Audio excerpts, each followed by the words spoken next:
A principios del siglo XIX, las voces de las grandes divas de la ópera eran sorprendentemente distintas a lo que conocemos hoy. ¿Qué secretos guardaba la técnica vocal de estas cantantes que no se apoyaban en las notas agudas? En lugar de los vertiginosos agudos que ahora asociamos con las sopranos, predominaban las voces oscuras y graves, cargadas de profundidad dramática. Estas voces no solo cantaban, sino que narraban, actuaban y emocionaban como pocas.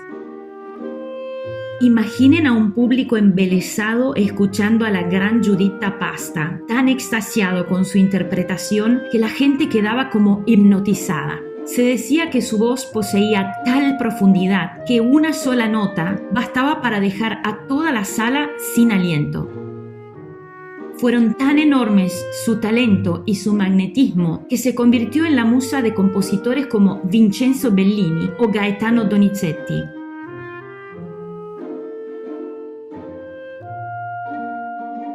En aquel entonces, las notas agudas eran muy poco comunes para la voz de soprano y cuando empezaron a aparecer causaban auténtico asombro.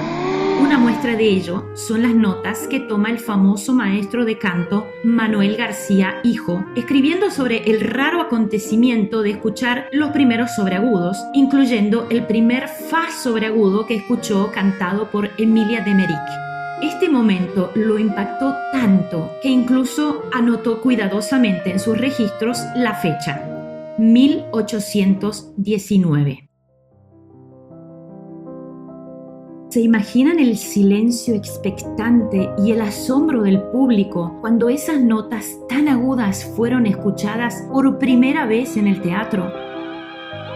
García, cuya familia incluía artistas legendarias como Maria Malibran y Pauline Viardot, sabía que estaba presenciando algo revolucionario, algo que cambiaría para siempre la percepción de lo que una soprano podía lograr.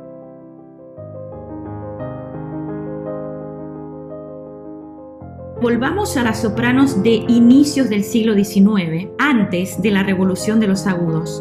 Fueron conocidas como soprano giusto o, en español, soprano normal. Estas sopranos, que representaban lo que hoy conocemos como mezzosoprano, dominaban las zonas medias y graves de su registro, que era donde encontraban su máxima expresión. Estas voces encarnaban el drama puro. Su fuerte era la expresión del texto y lo que importaba no era tanto la extensión vocal como la capacidad de transmitir emociones intensas a través de la declamación. Sabemos por los registros que cuando Maria Malibran interpretaba una ópera era tal el éxtasis generado que muchas veces producía histeria colectiva en el público. Fue la primera megastar de la ópera. Algunos espectadores rompían en llanto, mientras otros incluso se desmayaban al sentir de cerca su energía arrolladora. Era el poder de una época donde la conexión emocional podía hasta eclipsar cualquier acrobacia vocal.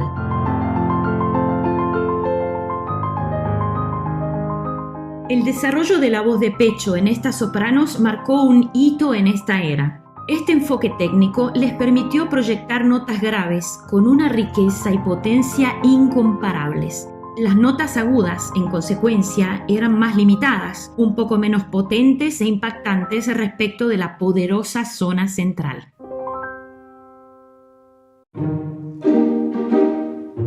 Cuando Giuditta Pasta, por ejemplo, estrenó el rol de Norma de Bellini, la nota considerada extrema para la soprano de esa época era el do agudo. Hoy en día, la nota extrema de la soprano ha sobrepasado con creces esa altura. Pasta utilizaba su voz oscura y generosa como un potente instrumento dramático, capaz de transmitir historias con una intensidad que conmovía profundamente a su audiencia. Su extraordinaria capacidad para hablar a través de la música aún permanece viva en los teatros actuales. Entre las figuras destacadas de la época encontramos a Erminia Frezzolini, quien llegó a ser una intérprete y divulgadora destacadísima de muchas de las óperas de Giuseppe Verdi. Fue una soprano cuyas elecciones técnicas moldearon su carrera de una manera muy singular.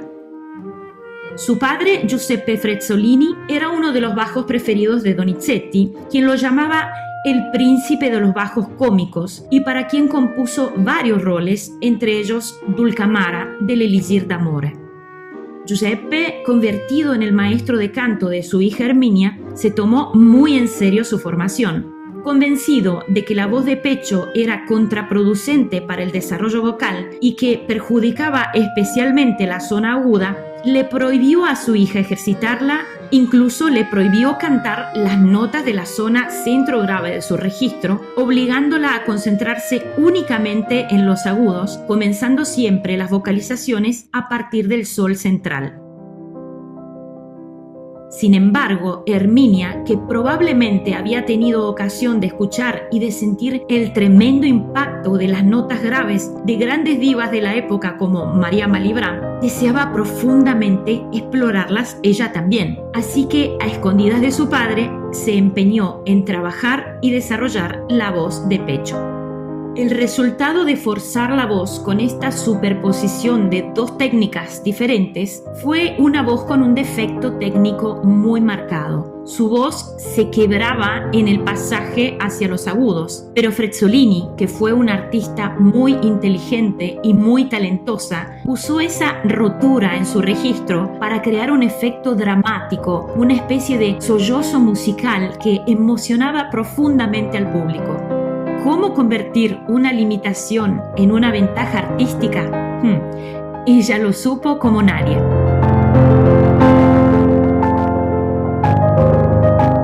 Con el surgimiento del romanticismo, un movimiento que irrumpía con fuerza, todo comenzó a transformarse. Nada es eterno y la era del soprano giusto estaba a punto de terminar. El uso de la voz de pecho como un recurso interpretativo para intensificar el drama empezó a desvanecerse, dejando espacio para un nuevo ideal de soprano. Giulia Grisi, una de las artistas más ilustres de su tiempo, impresionó incluso a Manuel García hijo, quien observó, maravillado, que a pesar de poseer una voz llena, con un gran squillo y una extensión notable, nunca recurría al uso de la voz de pecho. Eso era algo totalmente revolucionario en ese momento.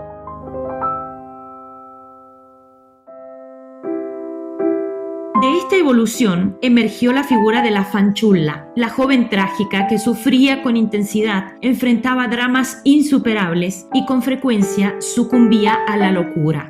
Esta figura trágica se asociaba a una voz fresca, etérea y de extraordinaria belleza, con agudos deslumbrantes que fluían con libertad absoluta.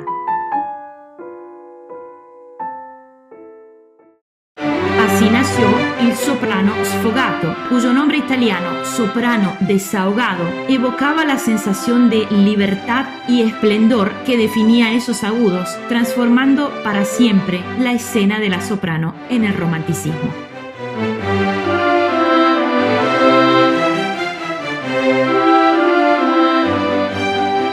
Giulia Grisi fue una de las primeras en dar vida a papeles emblemáticos de fanciulla, creando los roles de Elvira en I Puritani de Bellini y el de Lucia en Lucia di Lammermoor de Donizetti. Fue uno de los nombres más destacados de una revolución en la ópera que definió el ideal del soprano romántico.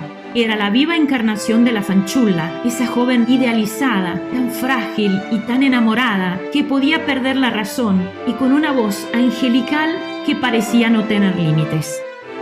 De la mano de compositores como Bellini y Donizetti, la música comenzó a centrarse en la belleza del sonido y empezaron a escribir las arias de soprano en otra zona del registro, un poco más aguda. Ya no escribían para voces graves sus roles protagónicos. El puesto de la prima donna ahora lo tenían los agudos deslumbrantes y sus dueñas, la soprano sfogato. La voz dejó de ser solo un vehículo de expresión dramática para convertirse en un instrumento en sí misma.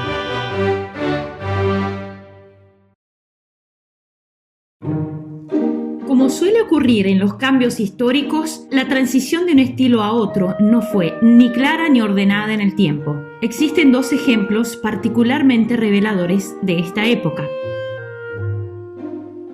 Por un lado, hablaremos de la ópera Norma de Vincenzo Bellini. Fue escrita para Giuditta Pasta porque era perfecta para sostener la carga dramática y para poder aguantar el peso musical de este terrible drama con su voz oscura y de graves potentes. El protagonismo y relevancia que solo un soprano giusto podía darle. En la misma ópera, el papel secundario de Adalgisa fue interpretado por Giulia Grisi, soprano del nuevo estilo sfogato, destacándose por sus agudos brillantes. Aunque coexistían los dos tipos de soprano, la soprano giusto aún mantenía el protagonismo. Pero eso cambió y ha permanecido así hasta nuestros días. El rol protagonista de Norma lo empezaron a tomar las sopranos sfogato, más agudas, y el rol de Adalgisa pasó a la soprano giusto, de graves generosos. Otro ejemplo fascinante es el de las hijas del famoso tenor Manuel García. María Ruiz, que en realidad era media hermana de la famosa Malibran, fue entrenada por su padre, quien quería convertirla también en una cantante destacada. En una actuación conjunta de I Capuletti e i Montecchi de Vincenzo Bellini, María Ruiz asume el papel protagonista en el rol de Giulietta, destacando por la facilidad de sus agudos. Esto dejaba en un segundo plano a su talentosa y famosísima hermanastra, María Malibran, quien interpretaba a Romeo, un rol menos protagónico. El propio Manuel García insistía fervientemente en promover a María Ruiz como una cantante muy superior a la Malibran, argumentando que ella sí dominaba los agudos, con una facilidad que su hermanastra no poseía. Este episodio explica cómo la soprano sfogato empezó a quitarle el protagonismo a la soprano giusto. De hecho, María Malibran, para interpretar esta ópera, cambiaba el final escrito por Bellini, poniendo en su lugar el tercer acto de la ópera Giulietta e Romeo, escrita por Vaccai, porque le resultaba más conveniente. Esta versión con final cambiado se siguió usando por mucho tiempo, perdurando hasta muy entrado el siglo XX.